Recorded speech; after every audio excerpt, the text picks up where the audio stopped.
you know, you broke down in Black Labor, White Wealth, I believe, where you were actually talking about other institutions that owe Black people reparations, not just the government. You talked about the Catholic Church. You know, I think a lot of these universities owe reparations, et cetera.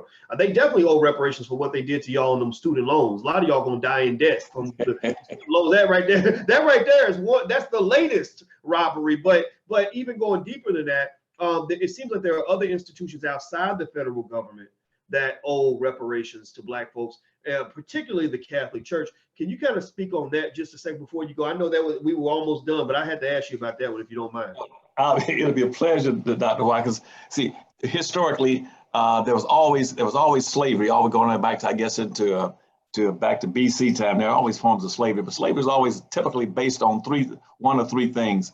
You can be enslaved based on personal indebtedness, or you can be enslaved because of being a prisoner of war, or you can become enslaved based on religious persecution. That stayed true. Let's say from BC all the way up until about 1445, but 1448 in that general time span. When I told you before, Henry the Navigator went around the coast of Africa, picked up about 16 or 17 Blacks, and took them back to Portugal. And then the Portuguese turned around then and gave them to the Catholic Church. Gave them to the Catholic Church, and the Catholic Church then said, well, they use them as slaves to work in the Catholic Church. And see, the reason they gave them to the Catholic Church because historically, from all going all the way back to about 200 or 300 AD, when the Catholic Church started getting some power, when they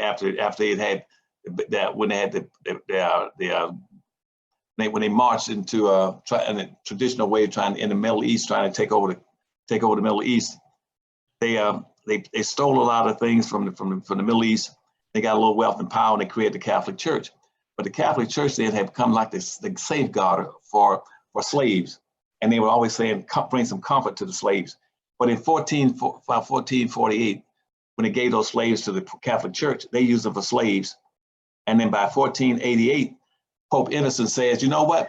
For the last 40 years, we found a good thing. Henry the Navigator gave the Catholic Church 16 and 17 slaves. We use them to be productive as slaves and guard and all this kind of stuff. And so therefore, in the future, you don't necessarily have to enslave people based on personal indebtedness, prisoner of war, or what else did I mention? Prisoner of war. Religious persecution. Religious persecution. He said, this point on, forget those, and now you can have another factor that's even better. Do it based on skin color. And so Pope Innocent put out a public edict in 1488 for the Catholic Church told them to use Blacks as slaves. That's how the Catholic Church got involved. And about 1948, the Pope down in Jamaica, he finally apologized for the role that the church played in enslaving Black folk. Catholic Church had played a major role. Before Blacks came into existence, they were trying to protect people in slavery. And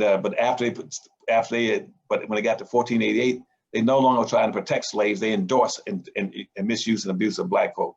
Catholic Church was a main throw, and the Catholic Church started importing slaves all around the United States and into Mexico and different countries. You know what they're going there looking for? Wealth.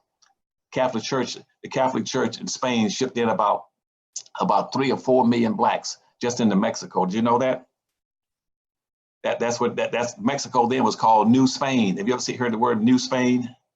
Mm-hmm. New Spain was Mexico. Nobody calls it anymore. They shipped about 3 million Blacks into Mexico in that area in Central America just to dig for gold, silver, and precious metal, and ship all that back to the Catholic Church.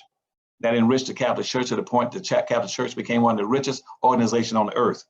And in the United States, Catholic Church is only second to the ownership of land to the United States government. Did you know that? And Catholic Church then Catholic Church was also had their own automobile industry. And they were also the only company in the world that was producing birth control pills. Did you know that? Really? Yes, and that they always talking about how they oppose abortion, but they own at the same time they were speaking out of both sides of their mouth. At the same time they were speaking out of the side about slavery. That they are the biggest birth control producing factory in the world, was owned by the Catholic Church. And I think it's with Alfa Romero. I think they had their own automobile company too. And they're right in the United States. They had owned most of these buildings and money, schools, and like the Watergate building right here in Detroit, where Nixon got caught.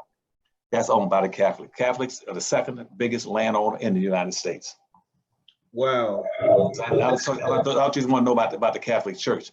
No, I think that's quite fascinating, because I think that when you do the reparations conversation and you do it honestly, you got a whole lot of people that owe a whole lot of stuff and a whole lot of property to the people they stole it from. Like even you talk about England, everybody was all excited because that black lady married the Prince Harry. Anybody y'all follow that? Meghan Markle that married Prince Harry, but y'all don't know that actually Queen Elizabeth II is the largest landowner on earth. Did y'all know that?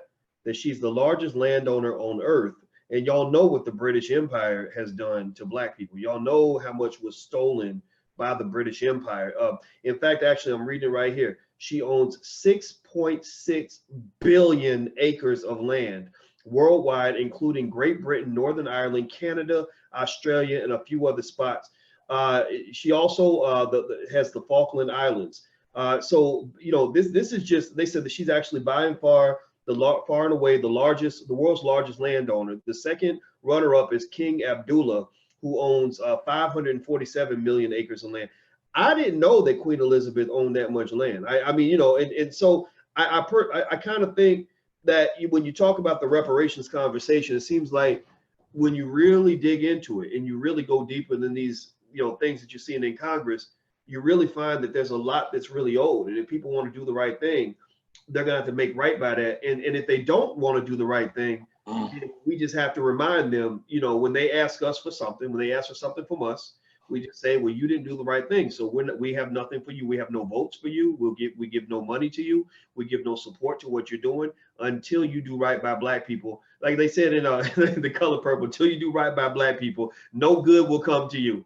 So I think that should be our doctrine and our official policy as a people. Until you do right by black people, then black people will not do right by you. I think that's a good way to finish up, Dr. Anderson. What do you think? Right, and tell them also that the reason they own all that land is because the British and England were the major slave traders in the world, and they were the ones who were shipping black folk all around the world when they became the major slave trader. And as a result of that, since you're in business, you need to know that the Catholic Church, as a major slave trader, they don't want to start what you do when you walk down the street and you look up and see a sign saying Burger King and McDonald's, and that, what that came from? They started the franchising system. Really? Slavery was based on franchising, where the British would go into these different countries, take over the land, and then put people on the land to raise crops in foreign England. And in 1667, they enacted what's called the Navigation Act, which means any product that in any country, when the English and British owned the land, they raised the crops, and all the crops had to be put on British ships and brought back to England to be manufactured and resold back to everybody. So that's why the franchising system said, we own the land, we'll ship you over there to these different countries as British and Europeans. We own the land, you can go in there and raise crops, but your first commitment is send it to us, and also we'll also franchising the labor class for you. We'll send blacks there to work for you. So that was the origination of the franchising system that you now see when you go to get a Burger King or McDonald's franchise. That's where it originated. Wow.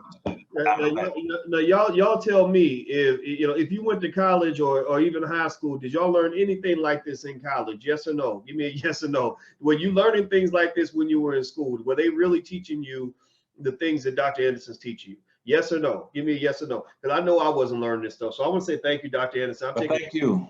Yeah, I'm taking enough of your time. And one more time, everybody, his website, powernomics.com. Please go to powernomics.com. That should be the one-stop shop for the education of your children. Those books, Dr. Anderson's books, should be on your shelves. He's done the work. He did the research, and I think he deserves your support. Also, don't forget, everybody, please hit the thumbs up button before you go. Make sure you subscribe to drboycetv.com, the home for intelligent black people. Just so you guys know, we are into building industry. And one thing that we do actually have is Boyce Watkins Films. And I partnered with Rick Mathis down in Atlanta to create a film called Young Moneymakers, about young Black people who are making money, building industry, building corporations. Rick Mathis made the film Black Friday. In case you don't remember that film, it was an excellent film. It was a blackbuster, not a blockbuster. A blackbuster. Did really well, just like Hidden Colors did and all that. And we're raising money for the film. So if you want to go check out the trailer and maybe support the film, become an executive producer or something like that, you can go to weyoungmoneymakers.com. weyoungmoneymakers.com.